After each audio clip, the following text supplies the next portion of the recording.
Zechariah chapter 12. The burden of the word of the Lord concerning Israel. Thus declares the Lord, who stretches out the heavens, lays the foundation of the earth, and forms the spirit of man within him.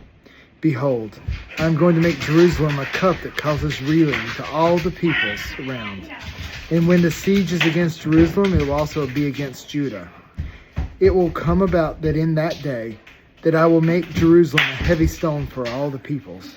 All who lift it will be severely injured, and all the nations of the earth will be gathered against it. In that day, declares the Lord, I will strike every horse with bewilderment, and his rider with madness.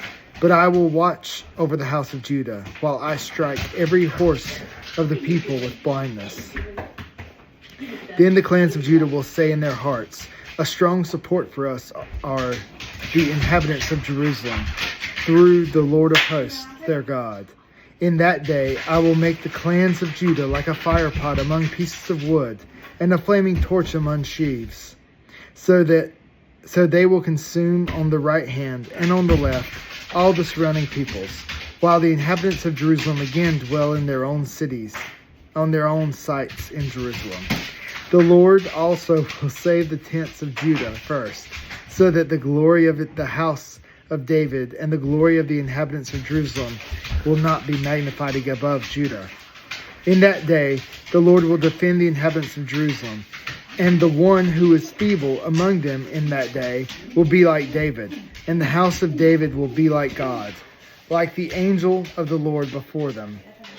And in that day I will set about to destroy all the nations that come against Jerusalem. I will pour out on the house of David and on the inhabitants of Jerusalem the spirit of grace and of supplication, so that they will look on me whom they have pierced, and they will mourn for him as one mourns for an only son, and they will weep bitterly over him like the bitter weeping over a firstborn. In that day there will be great mourning in Jerusalem, like the mourning of Hadrimmon in the plain of Megiddo.